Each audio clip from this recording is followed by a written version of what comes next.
All right, you guys, we're here to tackle example 13. So get excited.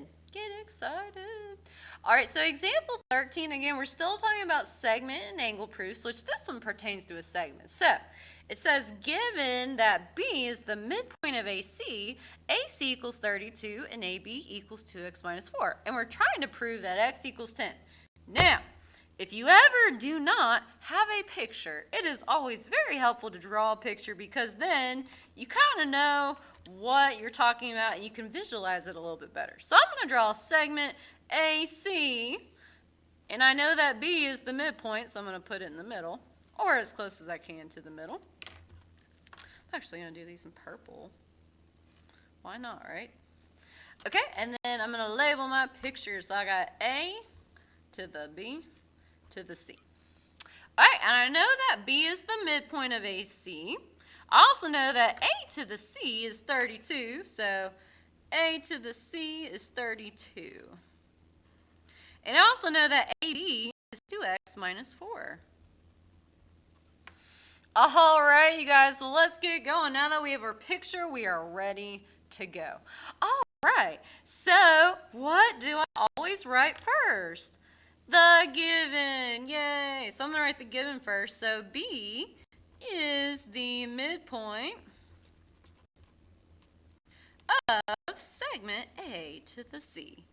And we also know that AC equals 32 and AB equals 2x minus 4.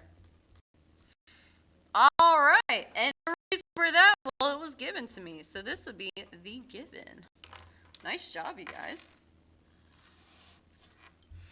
Okay, so again, we have solved problems like this before. We now just need to organize it into this lovely proof and explain our reasoning.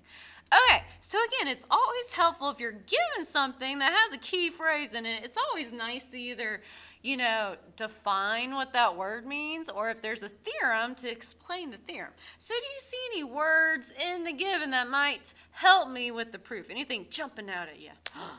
I see it to you guys. It's totally midpoint. So again, let's turn in your nifty note sheet to the word midpoint. What does it mean for something to be a midpoint? Well, if something is a midpoint, it's the middle, and it creates two congruent segments. So like in my picture, I know that AB is congruent to BC. So by using our definition of a midpoint, I can say that AB is congruent to BC by our definition. So I know that A to the B, segment AB is congruent to segment BC. And how I knew that? Well, we defined the word midpoint. So this would be our definition of a midpoint. Nice, nice, you guys. Okay, definition of a midpoint. All right, let's keep going. Now, if you see in our problem, we eventually need some equal signs. Currently, I do have some equal signs in the given, but the segments I need to use currently have a congruent symbol, which is a big no. If you need equal signs, I need to introduce an equal sign into the problem. So if I know that AB is congruent to BC, what does the word congruent mean? Turn in your note sheet to the word congruent and tell me, what does it mean to be congruent? Oh man, you guys always know. Okay, so the word congruent means that their lengths or measures are equal, which in this case, since we're talking about segments, their lengths are equal. Okay, so I know that the length of AB equals the length of BC. All right, so I've changed my congruent sign to an equal sign. So since you just looked at the word congruent in your note sheet and you told me what it means, what is it called when you describe what a word means? What are you doing to that word? You are defining that word. So by our definition of congruence, we can say that their lengths are equal. So definition of congruent or congruence or congruency, whatever floats your boat. I'm going to write congruence. Okay, so anytime you change congruent to equal, or it could go the other way, if you change equal to congruent, your reason is always going to be definition of congruent or congruence or congruency. They all mean the same thing. All right, so now we're getting somewhere. Now we know, now we have equal signs, which means we can start solving, which is pretty exciting. Okay, so there's several ways I can go about solving this problem. Okay, if I look in my note sheet again, what other word pertains to a midpoint other than our definition of a midpoint? Because if I can grab anything else from the word midpoint, that might be helpful. Do you guys see it? What's directly under your definition of a midpoint? The midpoint theorem, which states if you know part of the segment, since this is the midpoint, I can double this thing to get the length of the whole thing. Or vice versa. If you know the whole length of the segment, you can half that thing to get one of your pieces. Well, I'm going to do the doubling one because sometimes fractions make us a little nervous. So I know by my definition, by the midpoint theorem, if I double segment A to the B, so if I double this thing, that means that its length should equal AC. So if I double the smaller segment, that length will equal the larger segment. And that is by my midpoint theorem.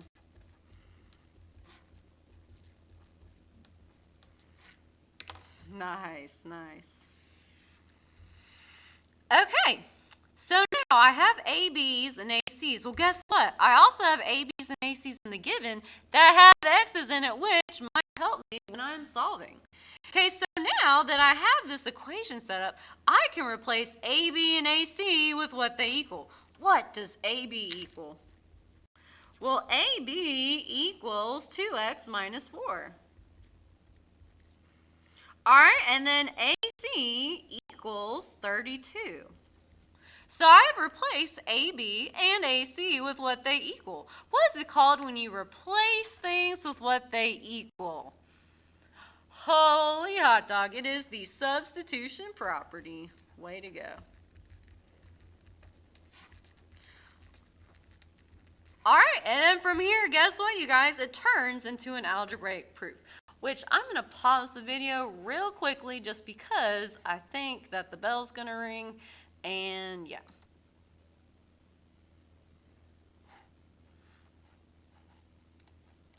All right, you guys, sorry about that. A class was coming in, and it'd be kind of awkward if I was trying to make a video while teaching. So, but I'm back at it. So again, now we have substituted in the values for AB and AC, and we're trying to prove that x equals 10. So guess what, you guys?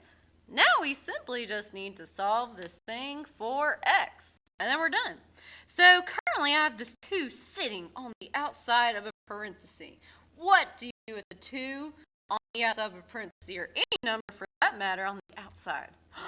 You do distribute it. Nice job, you guys.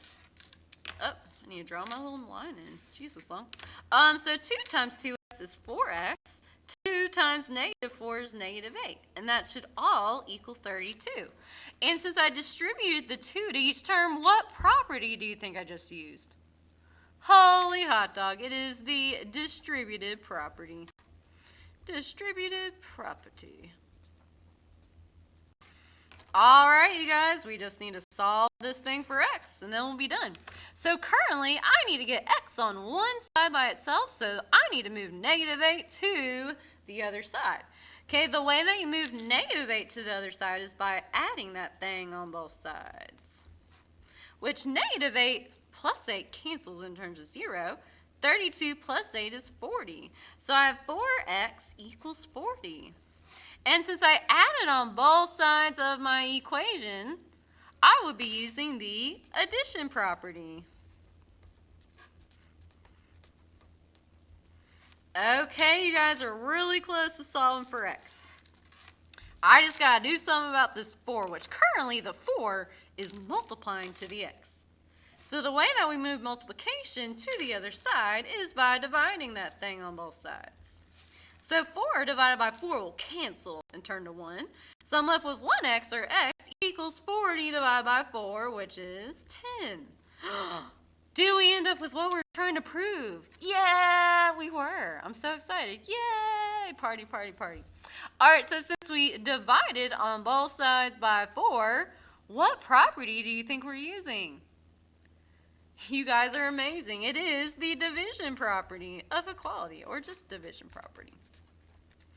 All right, and since we finished our proof and reached what we were trying to prove, we are done. And since we're super excited, I'm gonna put 3 smiley faces because that's how happy I am. I know you guys are just as happy as me. So nice job, you guys.